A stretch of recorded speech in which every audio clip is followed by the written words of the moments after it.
Yo, what's up? Welcome inside the opening line, part of the Elite Fantasy Sports Network. Corey Parson, the fantasy executive. My main man, Benny Ricciardi. Benny, we were talking before we started recording about slow draft etiquette. Listen, I know people on both sides of the spectrum. I know cats that will take up their entire clock and be like, I was afforded the entire clock, so I'm going to take the entire clock. And I know people that will email those people like, listen, pick it up. What are you doing? You effing such and such. You know what I'm saying? I mean, listen, I am not a fan of slow drafts. You know this. We've talked about this before because to me, like if I'm going to draft, I want to do all my research. I want to have all my stuff ready. I want to have all my notes. I want to have all my information. I want to sit down and I want to just bang the whole thing out from start to finish. That's the way that I prefer doing it. Now, when you're playing like this early in the season, though, when you're doing like these best balls, like, 2, 3, 4 months before the season, really slow drafts are kind of the only option. So you do what you got to do.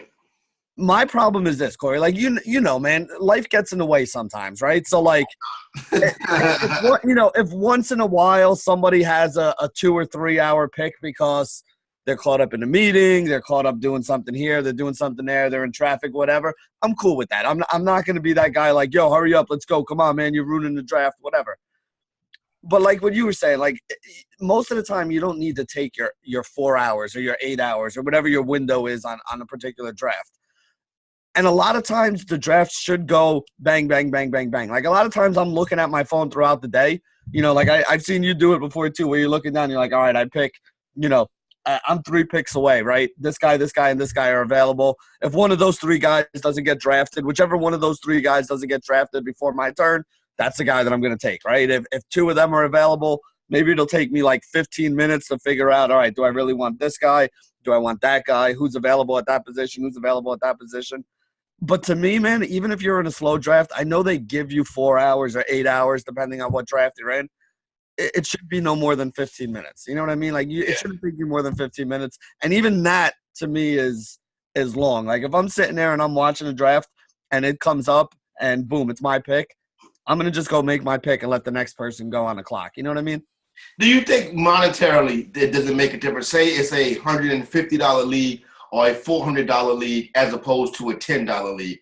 Does the stake that you put in make a difference on how much time is granted without people getting upset? Now, see, here's the way I'll say it. I don't know so much if it's the stake as it is the final pool. You know what I mean? Like for example, if you're in one of those, if you're in like $150 draft champions. Yeah, like draft champions or best ball draft where there is some kind of draft champions has a like an overall championship overall, yeah. Like anything where there's like a chance where you can win 20, 25, 50, $100,000. I understand taking longer than the $10 draft where you're going to win $100 with 10 of your friends. To me, yes, I would be taking more time in there. But at the same point in time, I also would have had my research done before I did a 150 draft. Like I might hop into a $10 draft right now just to kind of get an idea of where guys are going, thinking that it's almost like me paying $10 just to get that information. Exactly. Like not expecting to win, but seeing, oh, wow, people are really going to draft this guy that high, or, oh, shit, somebody really is willing to take Mahomes with the 10th overall pick. I want to see those things so that when I go into those big 150, 450, $1,000 drafts, I got an idea of where things are heading out and how things are breaking. So for that, to me, that's worth the $10, and I wouldn't care as much about the research. But if I'm putting any serious money on it and there's serious money on the back end to win, again, I'm still going to have my research done and kind of know where I want to go with this draft before I even sit down and start making my picks. It's funny you mentioned Mahomes, and then it made me think. Let me look up and see exactly what the price was. He went off the board basically on the 3-4 turns. What is it, 12-team? 12-team league, 6 points per passing touchdown. 6 points per passing touchdown, 12-team league, and he went, what, like 35 to 40 in that range? The 3-4 turn. So 24, 36 would be the third round, so somewhere around there. 1, 2, the 3-4 turn. I'm make sure. All of a sudden, I can't read the damn draft board. Yeah, so that's the 3-4 turn right there. Listen, that's not bad, I don't think. See, I can't talk you into early quarterback. Well, you can't talk me into early quarterback. And the other thing, too, is the receiver situation with him, right? I mean, listen, don't get me wrong. I love Pat Mahomes. Pat Mahomes is a stud. Yeah. Like, I'm not saying the guy doesn't deserve to be one of the first quarterbacks drafted. You know, again, like you said, I'm not somebody who usually goes up and grabs QBs that early, so it won't be me. But I don't think it's crazy.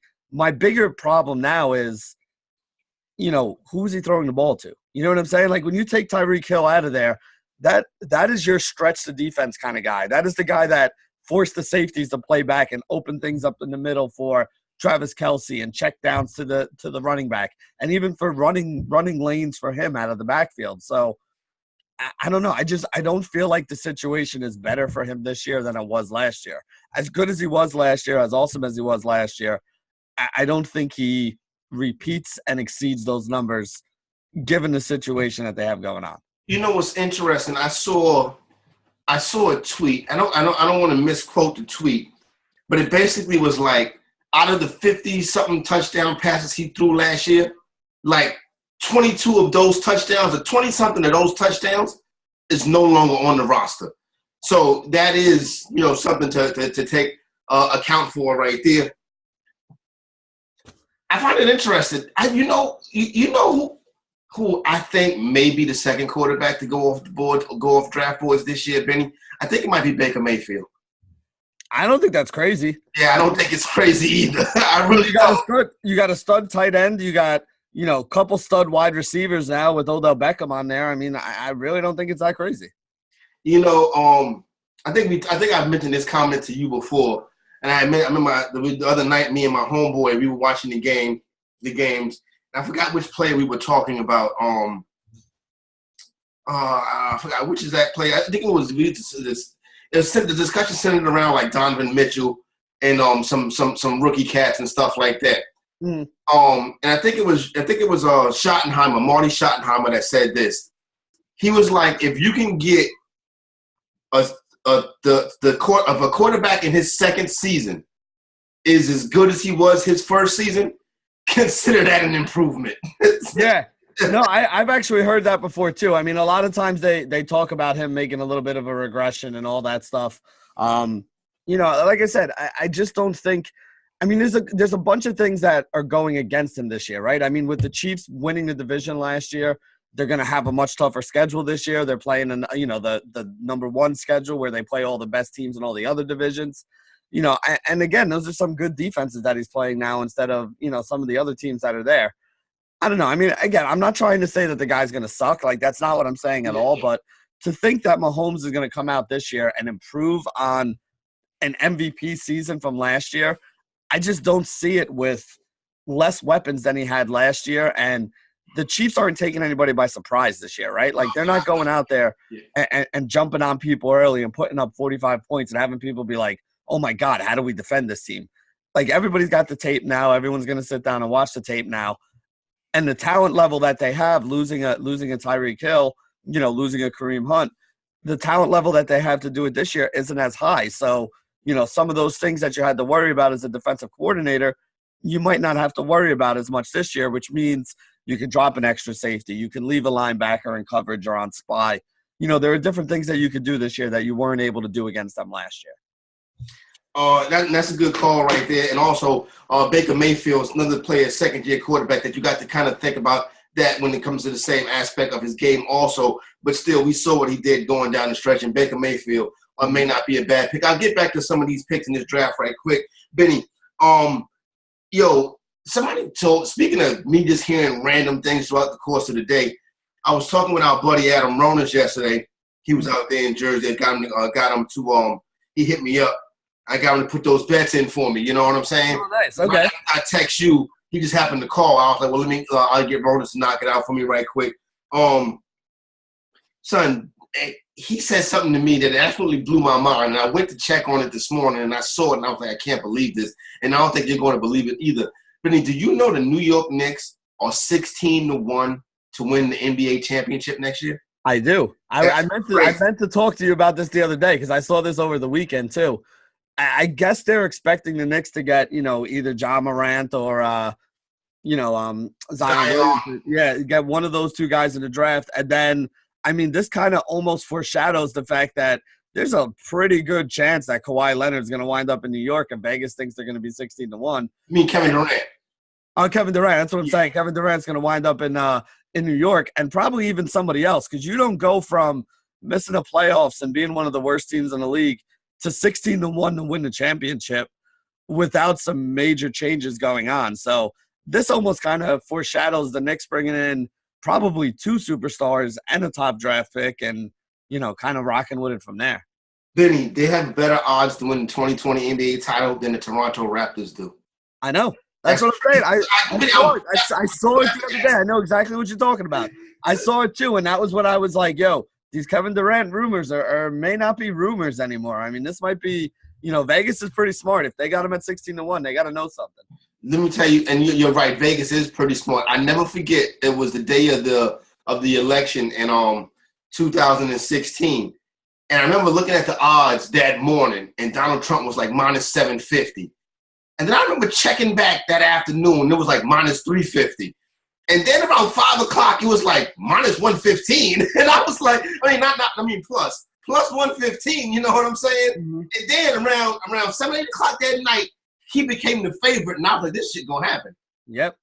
So, yeah, I mean, it's, it is what it is. They are in the business of not being wrong, because being wrong to them could cost millions and millions of dollars. So they got people doing their homework. They got their inside information. They got, they got all these statistical models saying what's likely to happen and what's not likely to happen. So put it this way, if you've been a long-suffering Knicks fan, like a lot of my friends in this area are, good things apparently are coming for you very, very soon.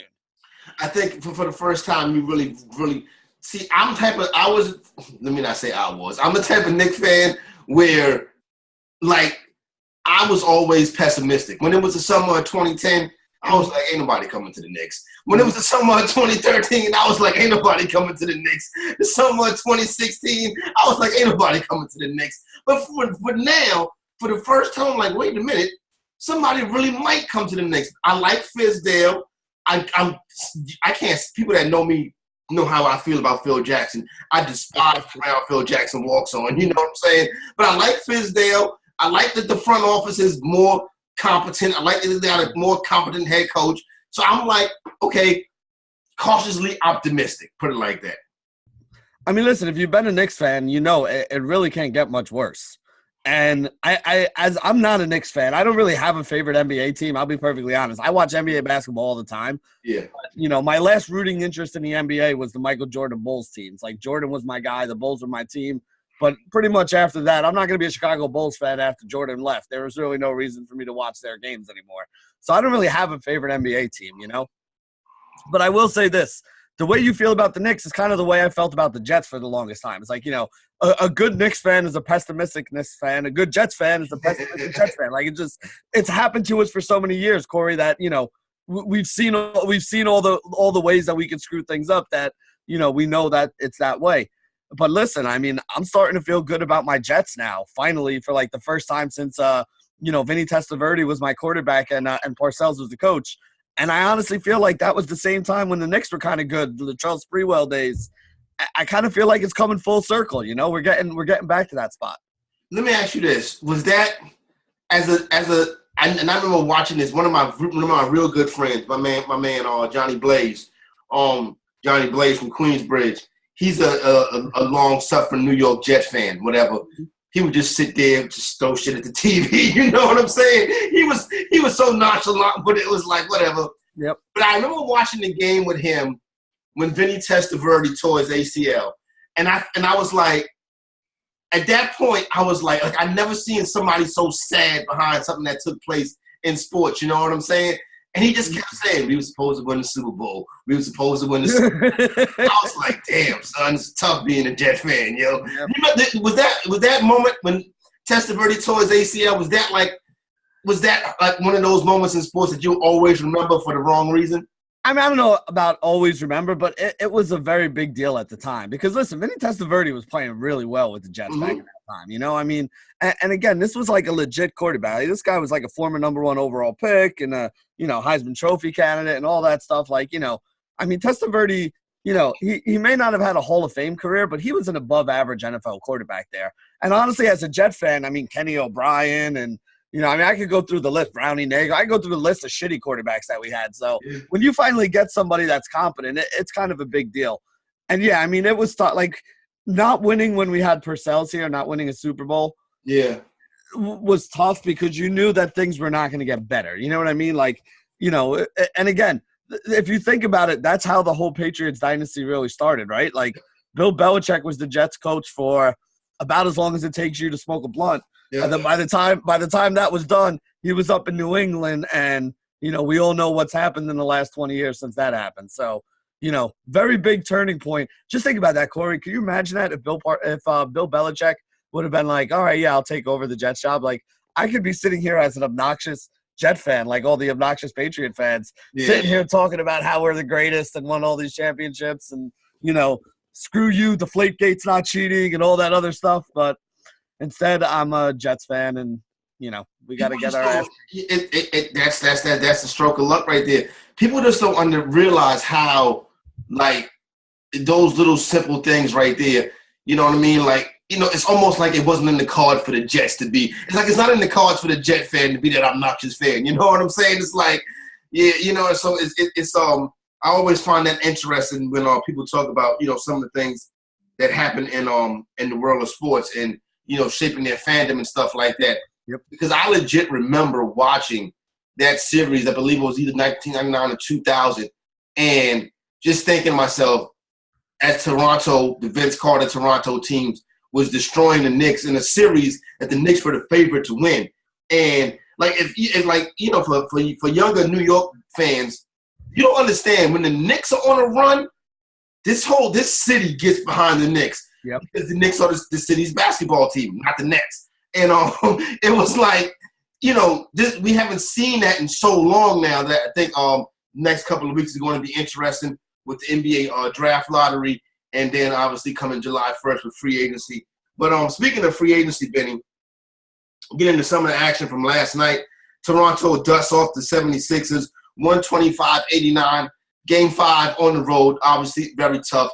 But the thing about it is, this Joel Embiid thing, Benny, put it like this. I'm not a Sixer fan. I don't have no ill will towards Joel Embiid. Like, he can play or not play. It really doesn't affect me unless I'm betting on the 76ers. But I'm sick. And this body language, and I got the fever or the bubble guts or whatever, and I'm just like, dog, it's gonna be tough for them to win with Embiid and Simmons in that core. See, here's my whole thing with this series, right? I mean, we talked about this yesterday when we were talking about it. I said if you get Game 3 Joel Embiid, the Sixers can compete and probably win. If you don't get Game 3 Joel Embiid, though, who's really going to do anything? I mean, Ben Simmons, I'm not saying that Ben Simmons gets a pass because, he's one of the stars of this team too.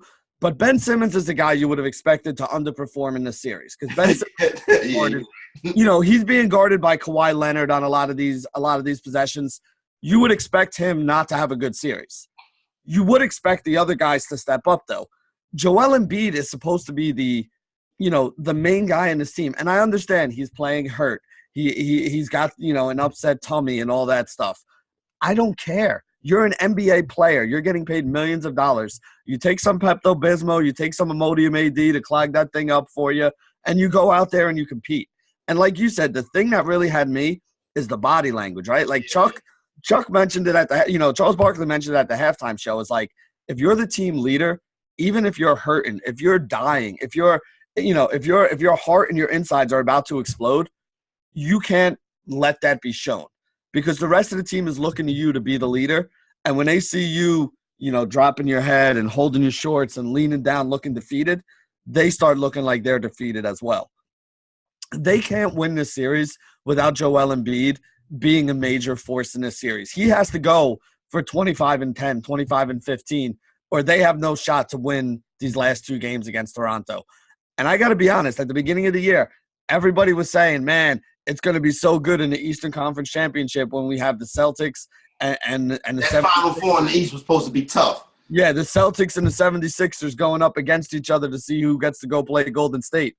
I don't think we're going to see the Celtics or the 76ers in that game. No, we're not. It looks like it's a very good chance it'll be the Toronto Raptors and the Milwaukee Bucks in the conference finals on the East. Before we head over to the West, Benny, do you have an opinion on Ayesha Curry? To be honest, I don't think about Ayesha Curry enough to really have much of an opinion on her. Yeah. You know, like, I don't give a shit. It doesn't change. Ayesha Curry and what she thinks or what she says doesn't really change my day at all. No, I feel what you're saying, and I'm the same way. But what I find is so interesting about Ayesha Curry is whenever she says or does anything, it automatically becomes like big news. You know what I'm saying? Mm-hmm. And I'm like this fascination that people have with Ayesha Curry is interesting to me. That's Steph Curry's high school sweetheart. You know what I'm saying? They basically grew up together. She's a beautiful girl. She's from Toronto. You know what I'm saying? I don't know if she went to school in Carolina too. She may have went to school in Carolina also. I think they may have, he went to Davidson. She may have been somewhere close by or something like that. Mm-hmm. And it's like every time she does something, it becomes like internet, like a big story, a trending topic. You know what I'm saying? A couple years ago, during the NBA Finals, she was tweeting about the calls in the series where Cleveland came back. She was tweeting about the calls and stuff like that, and that the refs were making down the stretch. And then when people would come at her on Twitter, or somebody in the media would come at her, she'd be like, "Oh, I'm Steph Curry's wife. How dare you say that to me?" But my thing is, if you put yourself out there, Benny, then you're fair game. 100%. I agree with you. If you want to be a public figure, you have that right. You can be a public figure. There are players' wives or even WNBA players' husbands and stuff who stay behind the scenes and don't throw their face out there in the public. If you're throwing your face out there in the public like she has to help her make money, the whole Chef Curry thing and all that stuff, if you're going to be out in the public like that and you're going to say stuff, then you have to understand that you're going to be fair game for the trolls.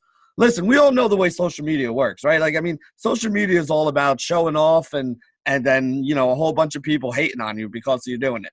That's pretty much what social media is. People can say whatever the hell they want about it, but, you're not posting pictures of your major failures in life on social media, and people on social media aren't going around patting everybody on the back like, "Hey, congratulations, man. Good job on that thing that you did that you posted on Instagram."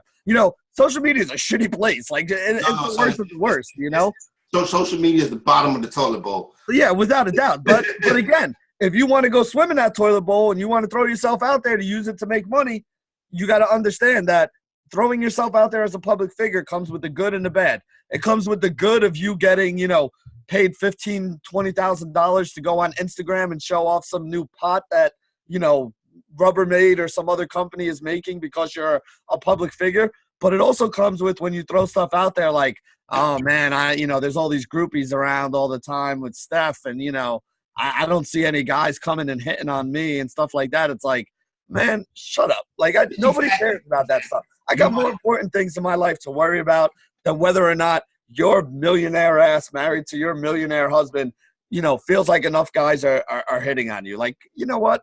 Go fuck yourself. You know what I mean? Like, I don't care. It's like, she's a good-looking girl. Don't get me wrong. Yeah. When her and Steph first got together, and when they first started having their family, and so that everybody was complimentary of Steph Curry for having this beautiful wife. You know what I'm saying? But it's like, you talking about you don't get the same energy that he get from thoughts. You don't get from other men. Well, that's because you're Ayesha Curry. You know what I'm saying, Benny? If you're going to shoot your shot and send a chick a DM or whatever, one of the last people that you're going to do it with is Ayesha Curry because she's unavailable. It's not even she's unavailable, right? It's like you look at the situation and you're like, well, it's me, some random guy who does whatever I do for a living. Her husband is a well-in-shape professional athlete, MVP candidate on TV every night. Like 4 kids with. Yeah, like, I'm shooting my shot, but there's, she's going to look at me and be like, well, yeah, no, like, sorry. You know what I mean? It's crazy to me, like, the logic behind that, like, nobody's shooting their shot because you Steph Curry. It's like shooting your shot with, like, Ivanka, what's the president's wife? What's the old girl name? You probably got a better chance of banging Melania Trump than you do of banging Ayesha Curry. I'm not kidding. Because at least Ayesha Curry's getting laid. Like, Melania, she doesn't even sleep in the same bedroom as her husband. So you probably got a better chance of getting that DM answered than you do of Ayesha. You know what I'm saying? It's like Demon Beyonce knows. It's like it's some cats that, you know, it's some women that's Steph, Ayesha, you're in that. Relax, baby. You'll be all right. Trust me. The world is not coming to an end. If you and Steph was to get divorced, trust me, there'd be plenty of men beating down your door. Without a doubt, yeah. But again, if you're married, like, why do you care? Like, why is that such a big deal? You know what I'm saying? Like, exactly. You're married to Steph Curry. You know what I'm saying? And whatever your level. Trust me, Ayesha Curry, you're living a very good life. As many people. I was just about to say, this is hashtag stupid rich people problems, because this is shit that, like, you know, if this is the biggest thing you got going on in your life, if this is your biggest worry and concern, you know, then you're doing all right for yourself, and you shouldn't be talking too much. Last night in Denver, Game 5, another blowout, another loss for the fantasy executive. Denver 124, Portland 98. Nothing to see here, really, Benny. Go back to Portland for Game 6. Looks like this series is setting up for a Game 7. Yeah, I mean, you know, like I said, I've been on Denver kind of riding them for much of the series, and it's been made easier by the fact that I do have a bet on the other side on Portland. But I've won 4 of the 5 games in the series so far. You know, 4 of the 5 times Denver has covered the number that I had with them. So that's been fine with me. You know, I mean, listen, last night, like I said to you, I went to bed at the beginning of the fourth quarter because it was already like 12:30, 1 o'clock almost. And I was like, listen, they're up 20-something. If I wake up tomorrow and I find out Portland came back and won this game, I'll watch the highlights on ESPN to see what I missed. But, you know, for the most part, it just didn't look like Portland was ever really in this game. You know, early on, it was a little bit close. Once Denver opened it up, though, there was no run. You know what I mean? Like, normally in a basketball game, there's runs. Denver goes up 10, Portland brings it back to 2. Denver goes up 8, they bring it back to 2. It was like Denver pushed it to 10, and then they pushed it to 20. And then they pushed Portland was like, yo, we played Game 6. Like, but that's exactly what happened. Like, it was exactly what happened, though. It almost looked like Portland was like, listen, we know we're not going to come back and win this one, so let's save our energy. We'll go back to Portland. We'll beat them there, and then we'll come back, you know, guns out for Game 7 over there. So it's a tough strategy. Denver's a tough place to go in and play. You know, it's going to be tough to beat them twice in a row, but, hey, this has been a very good series, and I do think Portland could beat them at home. So, like you said, it does kind of set up for a Game 7. You know, there's no basketball. There's not going to be any basketball on TV on Saturday. I really don't like the way they do this with the NBA playoffs, in my opinion. Like, you should have at least one game every day. Even if that means one day you don't have the 2 games, you know, because they try to do the 2 games because they have the TNT thing where, you know, they have those guys. And I got to be honest, that even my wife last night, who's not a basketball fan, but she was sitting here in the kitchen while I was watching the Toronto game early on, even she agrees that, you know, Kenny, Shaq, and Ernie is by far the best, like, halftime show of any sport. And it's the best. I think we're getting close to the point now where it's becoming the best studio show, sports studio show. Period. I 100% agree. Ever. Period. Best. Yeah. Now, it's actually a lot of people that say that might be the best show on TV, period. Like, their interactions are amazing. Yeah. Those interactions are absolutely amazing. They do a fantastic job. I always was to think, though, if Kenny Smith was to take a coaching job, right, in the offseason and leave that seat open, who would be the replacement? Because Chuck and Shaq ain't going nowhere. Ernie is clearly the man that pulls the whole thing together. Kenny Smith is the seat that could become open. And I always would wonder who do you think they would get to fill that seat? The first thing that came to my mind was Jalen Rose. I think Jalen Rose would do good on that stick with those fellas. But I also think Candace Parker would be real good with them too. What do you think, Benny? Off the cuff, but what do you think? Yeah, I kind of like when Candace Parker does the what do they call that? The players only or whatever. Yeah, like she's pretty good. I actually kind of like that. I also like Jalen. Jalen would be fine too. I'm just glad you didn't say like Isaiah Thomas or something like that. Like, you know, I mean, I know people want to put somebody from that era there, but there are people like, see, I like the thing that makes me like that show so much is the way they play off of each other. You know what I mean? Like I said to my wife last night, because we were talking about, she's like, you know, that was pretty good, those guys at halftime. I said, pretty good. I said, that was like the best, you know, halftime show on television. I said, but the thing I like about it is like they're all boys, right? So like it almost feels like when you're sitting around with your boys and BSing about basketball, except that, you know, your boys happen to be former NBA greats in this case. Exactly, Hall of Famers. Yeah, guys that have won, you know, college and professional and gold medals and everything else like there. But, like, that's why I think the show is so good, because it's guys who actually they know what they're talking about. That, you know, again, former players, guys that have been there, guys that have won and all that. but it's also entertaining with the way that they bust each other's balls, which is exactly what sports talk is supposed to be. It's supposed to be a mix of inform me and give me some in-depth information that, you're not getting from everywhere else. And at the same time, keep me entertained for that half hour while I'm waiting for the second half to start or whatever. So to me, they just do such a good job on it. Like literally all four of them, top to bottom, they have a role. They all play their role. They play off of each other really good with those roles. It's just good television to me. Like I get up and take a piss with a minute left in the quarter so that I don't miss the halftime show. It's wild that normally that's when I would go outside, take my little smoke break. It's halftime. But now I'm like, I got to wait until the beginning of the third quarter because I got to watch the halftime show. One thing I'll say about that program is when Shaq listen, it's going to happen sometime over the course of the next couple of weeks. Shaq and Charles Barkley will get into an argument about championships. Yeah. And obviously Shaq, Charles Barkley, he takes a beating. His comeback is, I didn't have Kobe Bryant and Dwayne Wade carrying me. And Shaq is like, I got 3 finals MVP. Stop playing with me, right? Now, here's the truth of the matter is, though, if Charles Barkley was 7'2", Charles Barkley would have been one of the greatest NBA. Charles Barkley would have been unstoppable. He would have had championships too. Don't get me wrong. Shaq was great and probably one of the might be the greatest center I'd ever seen. But Charles Barkley, his game was just heart, determination, and grit. And if he had the size that Shaq had, Charles Barkley would have championships. People get caught up on the championship. Yeah. Right? Like it is a team game, and yes, championships are the goal and all that stuff, but you can't win a championship by yourself. Shaq couldn't do it when he was in Orlando and he didn't have any help. Like you said, he did need to have a Dwayne Wade, a Kobe Bryant, but that's not a knock on him. Like you can't tell me a single Michael Jordan, as great as he was, needed Scottie Pippen and the other guys that were around him before he finally went out and won a championship and then started winning a whole bunch of them. You can't do it by yourself. Charles Barkley was an amazing player in Philadelphia, but who was the best player he played with in Philadelphia? Was it like Moses Malone at the tail end of his career? He went to the Phoenix Suns, where he was a really good player with the Phoenix Suns. But who's the best player he played with in Phoenix? Like Dan Marley or Kevin Johnson? You know what I mean? Like he never had that secondary player to help him get over the hump. Exactly. Like a lot of these other guys did. Again, it's no knock on him. Listen, Dan Marino is one of my favorite quarterbacks that I ever watched. He doesn't have a ring. Chuck doesn't have a ring. There are guys in baseball, Don Mattingly was one of my favorite hitters to watch. Yep. Mattingly doesn't have a ring. There's a lot of guys that don't get a ring, not because of anything that they could have controlled. Like, listen, any team that was making a run when Charles Barkley was playing would have gladly taken Charles Barkley. Most of those teams probably over the guy they had playing power forward, or they would have put Charles in at small forward and figured out some way to keep those guys on the floor together. He just never had the team around him to win it. So by the time he got to Houston with some great players, those dudes were all washed up. Yeah, I mean, that's my biggest problem is, you can't knock a guy for not winning a championship in the team sport.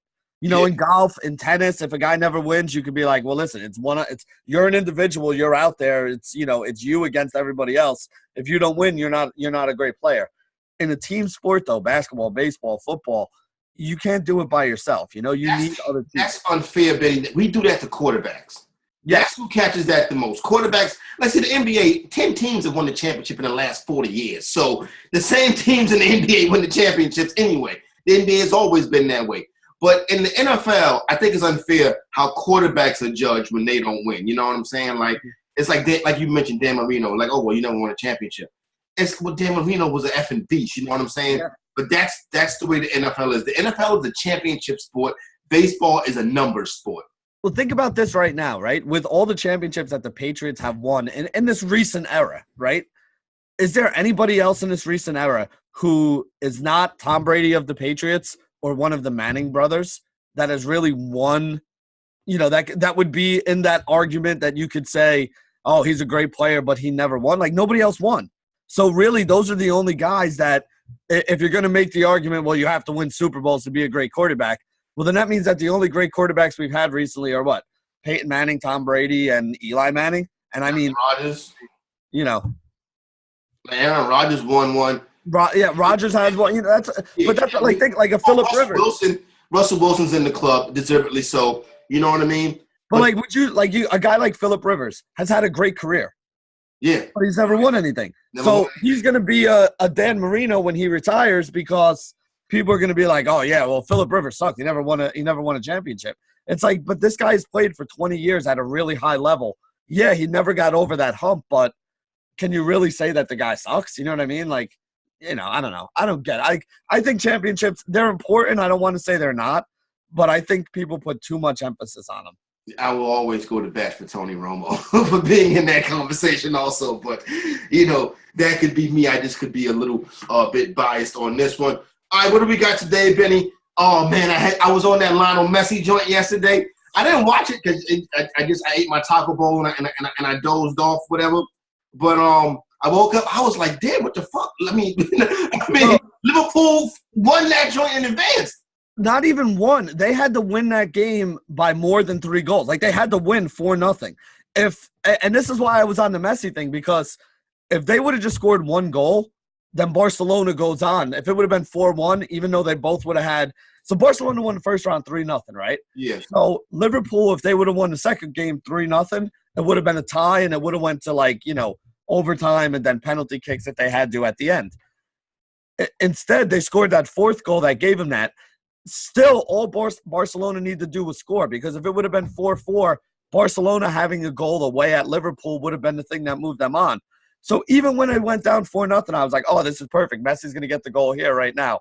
I watched that entire 90 minutes. I watched an entire 90 minutes of soccer game waiting for one goddamn goal from Barcelona, and I didn't get it, and I wound up losing $300 in the process.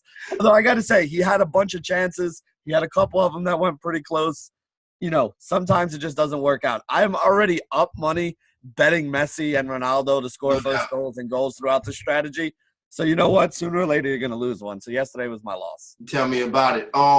I had a rough night last night, Benny. It's not funny. We some ramen noodles going down in this joint today. Like I said, I was just gonna sit here. Like, it was on, but just like the sound of soccer just like immediately puts me to sleep. You know what I'm saying? Also, honestly, soccer's awesome for that. Like, if you're having trouble sleeping, man, yeah, soccer's a good thing to let knock you out. I'm not lying. So I woke up and I looked over it, so I noticed it had gone off.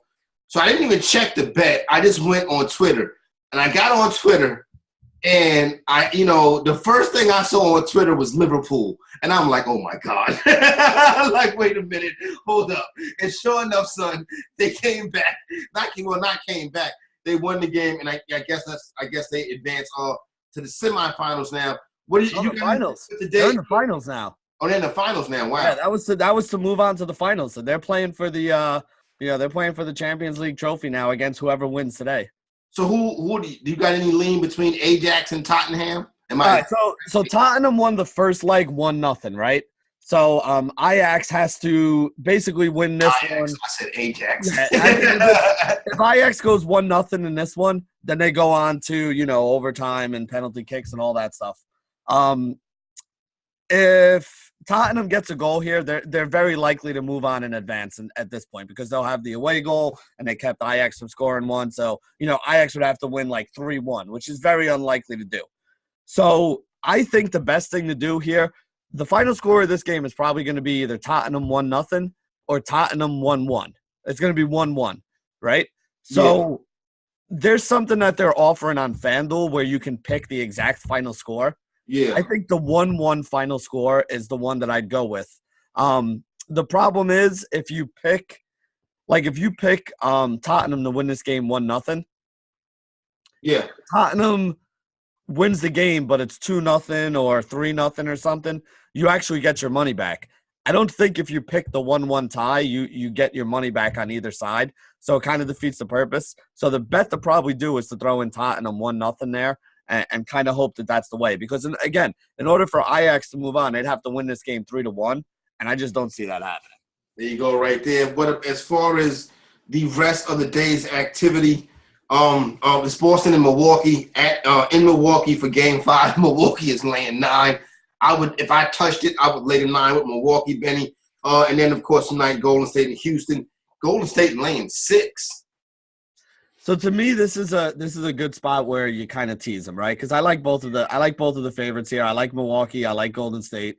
9-6 is a lot of points, though. If I can tease it down to 5-2, I'd feel a little more comfortable with it. I still don't want to go big on it. I'm not putting the house down payment on this one, but a couple $100, give me something to do tonight. Probably the way I'd go about it. I actually like looking here. I'll give you this. The things that I'm kind of looking at inside this game here tonight. Andre Iguodala over under on his points. It's been like 10.5 for even money. Last game was the first game he didn't get it done, so that's something I'd look at. Depending on how much I got to lay, if it's like -120 or less on Draymond Green over 10.5 points, I'd probably be looking at that too. Things like that is probably what I'm going to be going with in this one. Not so much like really betting on, the spread or the money line. I just don't think there's a lot of value on the money line or the numbers here. There you go right there. It's Corey Parson, Benny Ricciardi. Benny, you got a big piece of chicken to give out? Big piece of chicken. I mean, do we not give it to Kawhi Leonard? I mean, Kawhi Leonard last night was pretty dominant. I mean, I was watching basketball last night, so I try to keep my big piece of chicken to whatever I was concentrating on, and he put in the best performance of the guys I saw last night. Kawhi, just absolute beast in this playoffs. And last night wasn't even a good shooting game for him. They were kind of doubling him, trying to take the ball out of his hands, and he was finding his teammates. He had a double-double at halftime. He had like 12 points and 9 or 10 rebounds at halftime, and he didn't even really play much in the fourth quarter. Still gets my big piece of chicken now. Yeah, I'm going to give it to Kawhi also, getting it done. Showing his true talent throughout the run of these playoffs right here. For my main man, Benny Ricciardi, I'm Corey Parson, the fantasy exec. The opening line, we are out.